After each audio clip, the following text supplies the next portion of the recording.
شاہدہ 16-17 سال کی کسینو جمیل لڑکی تھی۔ اس کا تعلق مڈل کلاس گھرانے سے تھا۔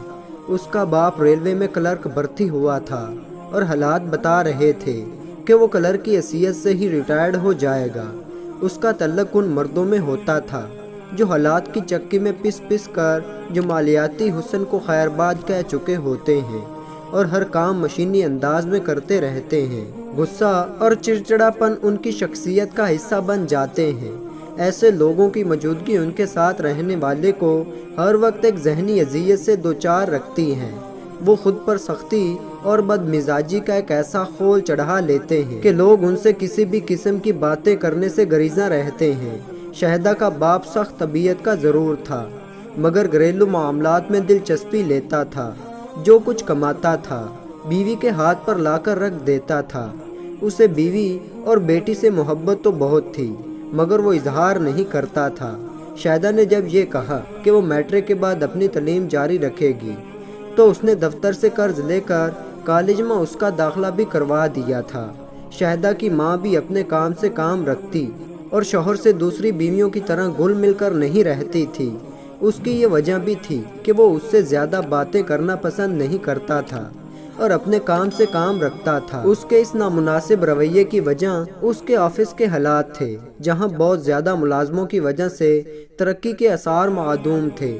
سالوں ہو گئے تھے اور ابھی تک اس کی پروموشن کے دور دور تک آثار نہیں تھے۔ اخراجات بڑھتے جا رہے تھے اور تنخواہ وہیں کی وہیں تھی۔ باپ کے رویے کی وجہ سے شاہدہ بھی اس سے بات کرتے ہوئے جھجکتی تھی اور وہ گھر میں ہوتا تو وہ سر پر دوپٹہ ڈالے خاموشی سے کسی کام میں لگی رہتی۔ شاہدہ کو اپنی غربت اور کم مائگی کا بہت احساس تھا۔ اس کی سہیلیاں اور آس پڑوس کی عورتیں اس کی خوبصورتی کی تعریف کرتی تو اس کے دل میں خواہش پیدا ہوتی کہ کاش اس کا باپ پیسے والا ہوتا۔ اس غربت بھرے ماحول میں رہنے کے باوجود وہ تعلیم حاصل کرنا چاہتی تھی۔ اس کی بھی ایک وجہ تھی، وہ دوسری لڑکیوں کو دفتروں اور مختلف اداروں میں کام کرتا دیکھتی۔ اسے ان کے ٹھاٹ باٹ نظر آتے۔ وہ اونچی ہیل کی سینڈل پہنے کھٹ کھٹ چلتی پھرتی نظر آتی اور کھٹ پٹ انگلش بولتی تو ان کے دل میں بھی یہ خواہش پیدا ہوتی کہ اسے بھی ایسا ہی بننا ہے۔ وہ کسی پر ظاہر تو نہیں کرتی تھی مگر یہ حقیقت تھی کہ وہ احساس کمتری کا شکار ہو گئی تھی۔ اسے اپنی غربت، اپنا ماحول اور ذرا ذرا سی چیزوں کے لیے ترسنا بالکل اچھا نہیں لگتا تھا۔ اس نے جیب خرچ سے پیسے بچا بچا کر ایک موبائل بھی خرید لیا تھا۔ یہ موبائل نہایت چھوٹا سا تھا، فنکشن بھی کچھ نہیں تھے۔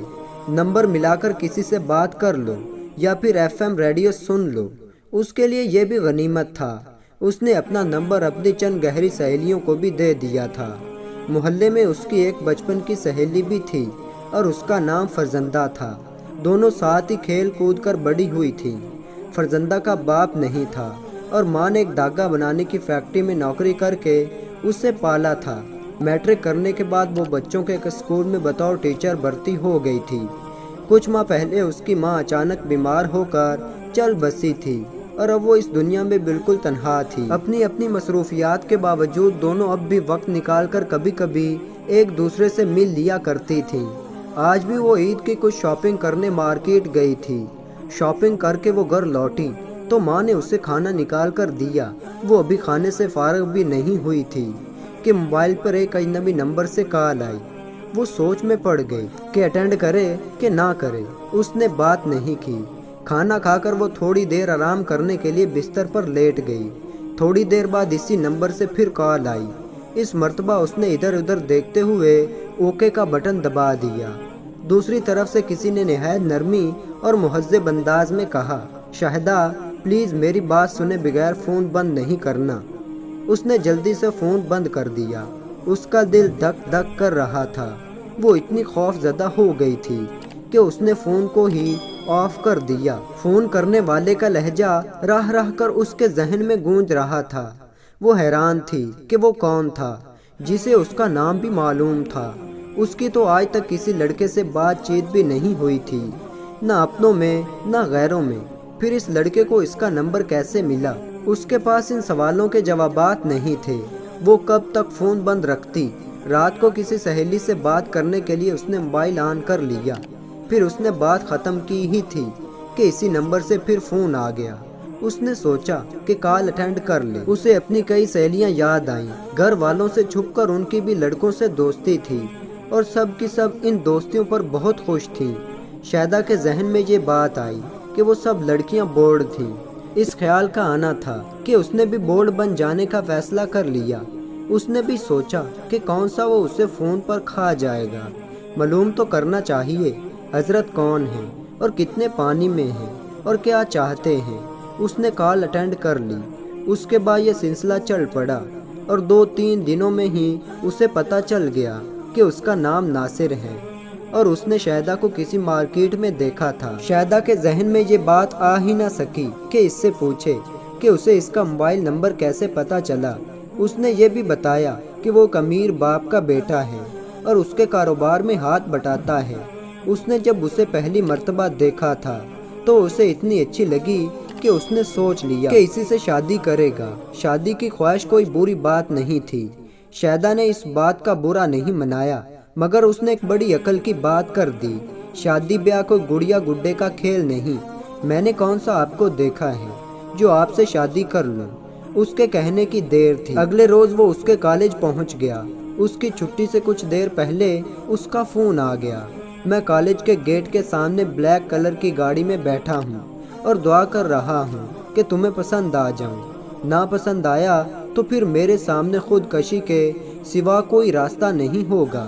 میں سچ کہہ رہا ہوں، کہو تو قسم کھا لوں۔ شہدہ سناٹے میں آ گئی۔ وہ اتنی اہم ہے کہ کوئی اس کے لیے خودکشی کرنے پر بھی تیار ہو سکتا ہے۔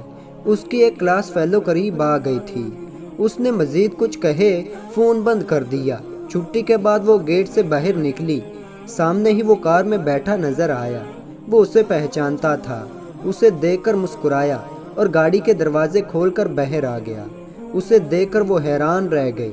وہ نہایت صاف رنگ کا، لمبے قد کا ایک اسمارٹ لڑکا تھا۔ اس کے بال اس کی پیشانی پر بکھرے ہوئے تھے۔ گلے میں ڈھیلی ڈالی ٹائی جھول رہی تھی اور جسم پر موجود سوٹ خاصا قیمتی دکھائی دیتا تھا۔ وہ مسکراتے ہوئے اسے دیکھ رہا تھا۔ اس کا دل زور زور سے دھڑکنے لگا۔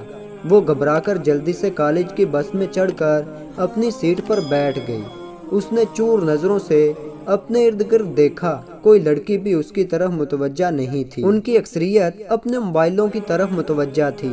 اس نے کھڑکی سے باہر دیکھا۔ وہ اب تک وہیں کھڑا تھا۔ ناصر اسے بے حد پسند آیا تھا۔ اس کے بات کرنے کا انداز بہت دلکش تھا۔ وہ اتنی نرمی اور اپنائیت سے بات کرتا تھا کہ جی چاہتا تھا کہ بولتا رہے اور وہ سنتی رہے۔ اس نے اپنی کئی سہیلیوں کے بوائے فرینڈز کی موبائلوں میں تصویریں دیکھی تھیں، پر خوبصورتی میں وہ ناصر کا اشر اشیر بھی نہیں تھے۔ گھر پہنچ کر بھی وہ ناصر کے خیالوں میں ہی گم تھی۔ اس نے آئینے میں اپنی شکل دیکھی۔ اسے لگا کہ وہ بھی کسی سے کم نہیں ہے۔ ناصر یقیناً اس کی خوبصورتی سے مرعوب ہو گیا تھا۔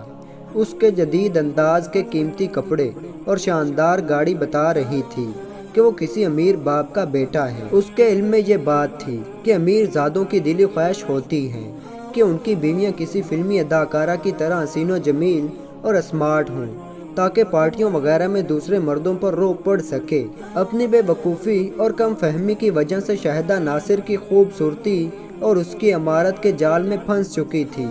اب ہر دم اسے ناصر کے فون کا انتظار رہنے لگا۔ ایک روز ناصر نے اسے تسلی دی کہ وہ کبھی اس بات سے پریشان نہ ہو کہ اس کا تعلق غریب گھرانے سے ہے۔ اس نے اسے یہ بھی یقین دلا دیا تھا کہ وہ بہت جلد اپنے گھر والوں کو رشتے کے لیے اس کے گھر بھیجے گا۔ شہدہ کو یہ سن کر بہت خوشی ہوئی۔ اپنی خوشی کو چھپاتے ہوئے اس نے مصنوعی فکر مندی سے پوچھا، اگر شادی اتنی جلدی ہو گئی تو میری پڑھائی کا کیا ہوگا؟ اس کی بات سن کر ناصر ہنس کر بولا، پھر تم اپنے بچوں کو پڑھانا۔ اس کی بات سن کر شہدہ شرما گئی۔ ناصر نے پھر کہا، یقیناً تم یہ سن کر شرما گئی ہوگی۔ کاش میں تمہیں شرماتا ہوا دیکھ سکتا۔ دیکھو تم منع مت کرنا، میرے پاس ایک اسمارٹ فون ہے، بیکار پڑا ہے، اگر کبھی ملے تو وہ میری طرف سے قبول کر لینا۔ میں اس میں نئی سم بھی ڈلوا دوں گا تاکہ تم بے فکری سے تنہائی میں اسے استعمال کر سکو۔ میرا دن تو کسی نہ کسی طرح گزر جاتا ہے،